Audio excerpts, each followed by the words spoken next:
सविता एक छोटी सी लड़की थी जो अपनी माँ के साथ श्यामनगर गांव में रहती थी। उसके पिता बचपन में ही गुजर गए थे। वो अपनी माँ के साथ बड़े ही आराम से रहती थी और स्कूल में पढ़ने जाती थी, लेकिन उसकी माँ अपने दिन कैसे गुजार रही थी ये तो वो ही जानती थी। वो एक जमींदार के यहाँ काम करती थी। धीरे धीरे जब सुनीता को अपनी माँ की परेशानियों के बारे में पता चला तो वो सोचने लगी, भगवान मुझे जल्दी से बड़ा कर दो, इससे मैं खूब काम करूंगी और ढेर सारा पैसा कमा लूंगी। मैं अपनी माँ को बिल्कुल भी तकलीफ नहीं होने दूंगी। 2 दिन से उसकी माँ सुनैना बीमार थी, इसलिए वो काम करने नहीं जा पाई। 2 दिन से घर में खाना भी नहीं बना। सुनीता को बहुत जोरों की भूख लगी थी, इसलिए वो अपने पड़ोसी के घर आटा उधार मांगने गई। उसने पड़ोसी से 1 किलो आटा उधार मांगा। चाची, क्या मुझे 1 किलो आटा उधार मिलेगा? पड़ोस वाली चाची सुनीता को 1 किलो आटा उधार देती है और सुनीता उसे लेकर घर वापस चली आती है। सुनैना चारपाई पर लेटी थी। वो उसे बताने लगी, बेटी, पानी डालकर इस आटे को गूंथ लो, फिर मैं धीरे धीरे उठकर कैसे न कैसे करके तुम्हारे लिए रोटी सेक दूंगी। लेकिन तभी एक घटना हो गई। अभी सुनीता नल पर से पानी लेने ही गई थी कि तेज हवा का एक झोंका आया और उसकी थाली का सारा आटा हवा में उड़ता चला गया। ये देखकर सुनीता ने पानी का जग फेंका और गुस्से से आग बबूला होते हुए वो हवा के पीछे पीछे दौड़ने लगी। वो चिल्लाते हुए जा रही थी, हवा हवा मेरा आटा लौटा, हवा मेरा आटा वापस कर। तुझे नहीं पता है कि ये कितनी मुश्किल से मिला है। तू मेरा आटा जल्दी से वापस कर। मैं भूखी हूँ, मुझे बहुत जोरों की भूख लगी है। वो तेजी से दौड़ती जा रही थी। रास्ते में उसे एक आदमी मिला। उसने पूछा, बेटी, इतनी हड़बड़ी में कहाँ भागते हुए जा रही हो?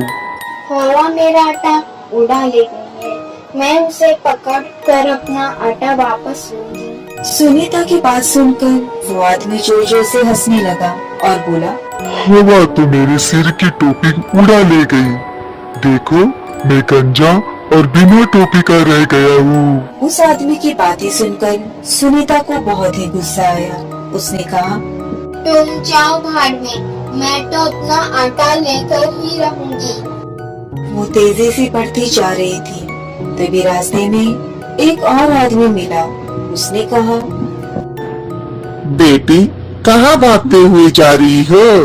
सुनीता ने कहा, हवा मेरा आटा उड़ा ले गई है, मैं उसे पकड़ने जा रही हूँ। वो आदमी भी सुनीता के बातों पे हंसते हुए बोला, हवा को भला कोई पकड़ पाया है? भला उसे किसने देखा है? उसने तो मेरा जहाज ही पानी में डुबा दिया। मैं तो बर्बाद ही हो गया, मैं कुछ नहीं कर पाया। सुनीता ने कहा, मैं तो इस दुष्ट हवा से अपना आटा वसूल करके ही रहूंगी। अब वो भागते भागते बहुत दूर आ गई थी, लेकिन वो भी जिद्दी थी। घर से बहुत दूर आने पर उसने देखा तो चारों तरफ जंगल ही जंगल था। सन्नाटा के अलावा उसे कुछ नहीं दिखाई दिया। अब वो निराश होकर बैठ गई। सुनीता जोर जोर से रोने लगी। उसकी ऐसी दशा देखकर हवा एक सुंदर स्त्री का रूप धारण करके उसके सामने प्रकट हो गई। वो बोली, बेटी, अब तुम मत रो, मैं ही हवा हूँ। मैंने तुम्हारा आटा उड़ाया है, लेकिन तुम्हारा आटा तो फैल गया। उसके बदले मैं तुम्हें बहुत ही अच्छी चीज देती हूँ। ये थाली ले जाओ। अब इस थाली पर तुम कपड़ा ढककर रख देना और जो भी चीज खाने पीने की हो तो कपड़ा उठाना और कहना कि मेरी थाली में स्वादिष्ट व्यंजन आ जाए, तो वो आ जाएंगी। ये सुनकर सुनीता बहुत खुश हो गई। वो थाली लेकर वापस चली गई, लेकिन इन सब बातों में उसे बहुत ही देर हो चुकी थी। रास्ते में ही उसके चाचा जी का घर था। रात में वो अपने चाचा जी के रुकी। चाचा जी सुनीता को खाना खाने बुलाने आए। चलो बेटी, अब बहुत रात हो चुकी है, खाना खा लो। सुनीता ने अपने चाचा जी से कहा। नहीं चाचा जी, अभी मुझे भूख नहीं है। चाचा जी का इतना कह के चले जाने के बाद सुनीता कमरे में आकर उसने थाली पर कपड़ा ढका, फिर बोली, थाली, मुझे पूरी, खीर और गोभी की सब्जी चाहिए। तुरंत ही उसकी थाली में सारा पकवान आ गया और वो मजे ले लेकर खाना खाने लगी। उधर चाचा जी सुनीता को खाने के लिए फिर से बुलाने आ रहा था। उसने खिड़की से नजारा देखा और बोला, अरे वाह, इतनी जबरदस्त जादू की चीज इसके पास है, मैं इसे चुरा लेता हूँ। सुनीता को सोता देख चाचा जी ने थाली चुरा ली और बदलकर उसी की तरह दूसरी थाली रख दी। सुबह जब सुनीता की नींद खुली तो वो चाचा जी को धन्यवाद देकर अपनी थाली लेकर घर आई और खुश होकर अपनी माँ से बोली, माँ, तू तो कहती थी कि हवा हमारा आटा नहीं देगी, देखो उसने बदले में कितनी अच्छी चीज दी है, अब हमें खाने की कोई तकलीफ नहीं रहेगी। ऐसा कहकर उसने थाली से कहा, थाली, मुझे और मेरी माँ के लिए गुलाब जामुन और जलेबी की मिठाई पेश की जाए। लेकिन उस थाली में कुछ नहीं आया। ये देखकर सुनीता की माँ बोली, सुनीता, अब तो बेवकूफों वाली हरकतें कर रही है। ये तो किसकी थाली उठा लाई? जाकर वापस करके आ। खुद तो बेवकूफ है और दूसरों को भी बेवकूफ समझती है। अब तो सुनीता को बहुत ही गुस्सा आया। वो थाली लेकर वापस गई। वो गुस्से में चिल्लाती जा रही थी, हवा, तेरी ऐसी की तैसी, तूने मुझे उल्लू बनाया, अब देख मैं तेरा क्या हाल करती हूँ। सुनीता फिर से उसी जगह पे पहुंची और चिल्लाते हुए हवा से कहने लगी, सामने आओ धोखेबाज हवा, तुमने मुझे नकली थाली देकर बेवकूफ बनाया है, इसमें से कुछ खाना बना नहीं मिलता है।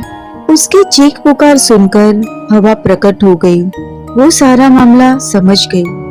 उसने कहा, बेटी, मैं तुम्हें गलत चीज दे गई थी। इस बार मैं तुम्हें जादुई तवा देती हूँ। इस पर तुम जिस चीज का भी नाम लोगी वही तुम्हें मिलेगा। अच्छा, लेकिन मुझे सामने करके दिखाओ। ठीक है, अब तुम अपनी आंखों से देख लो। मुझे आलू का पराठा चाहिए। तवे पर तुरंत ही पराठा आ गया।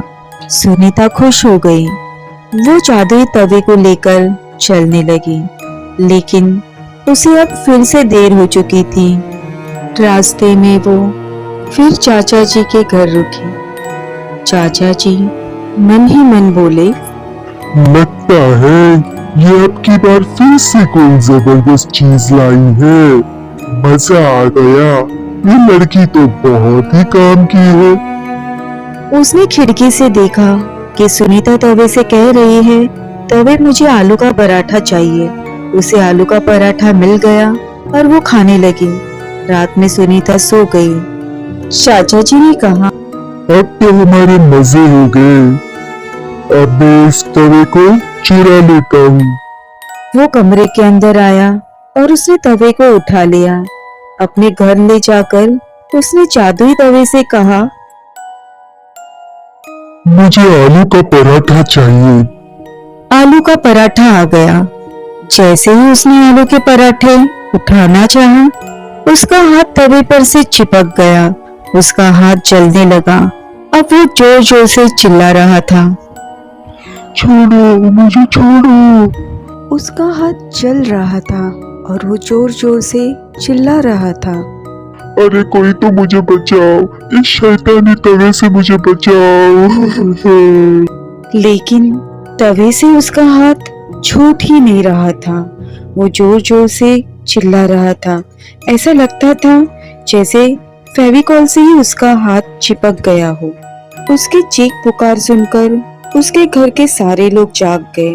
वे उसको बचाने की कोशिश करने लगे, लेकिन उसका हाथ तवे से छूट ही नहीं रहा था। हे भगवान, ये क्या हुआ इनके साथ? हे भगवान, इन्हें बचाओ, इस मुसीबत से बचाओ। तभी शोर सुनकर सुनीता की भी नींद खुल गई। सुनीता चाचा जी के पास पहुंची और उसने सारा नजारा देखकर आश्चर्य से बोली, अरे, मेरा तवा तुम्हारे पास क्या कर रहा है? उसे देखकर चाचा जी रोते हुए बोले, मैं तुम्हारे हाथ जोड़ता हूँ, मुझे इस शैतानी तवे से बचाओ, ये मेरी जान ले लेगा। मेरा हाथ जला जा रहा है, मैं मरा जा रहा हूँ, मुझे बचाओ, बचाओ मुझे, कैसे भी करके बचाओ।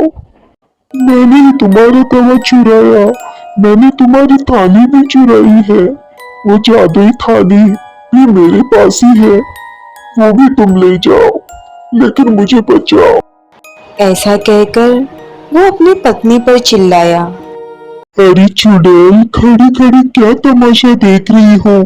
जल्दी से थाली लाकर दे तो मेरी जान बचे। उसकी पत्नी दौड़कर गई और वो थाली लाकर उसने वो थाली सुनीता को दे दी। अरे तवा, इसको छोड़ दो। ऐसा कहने पर तुरंत ही उसका हाथ तवे पर से छूट गया। सुनीता थाली और तवा लेकर अपने घर आ गई। उसने अपनी माँ को बुलाया और कहा, आओ माँ, अब हम स्वादिष्ट खाना खाएंगे। उसने तवे से कहा, मुझे गर्मा गर्म पनीर का पराठा चाहिए। तुरंत ही पनीर का पराठा आ गया। उसने थाली से कहा, मुझे स्वादिष्ट खीर और मिठाइयाँ चाहिए। थाली में सारी चीजें आ गई। ये देखकर सुनीता की माँ बहुत ही खुश हो गई। अब दोनों लोग बड़ी चैन से रहने लगे। धीरे धीरे उन्होंने अपनी एक दुकान भी खोल ली। बहुत सस्ती कीमत पर वो खाना दिया करते थे, जिससे आसपास के इलाकों से उनके ढाबे की धूम मच गई। उनके यहाँ अब सभी गरीब लोग भी आकर भरपेट भोजन खाते थे।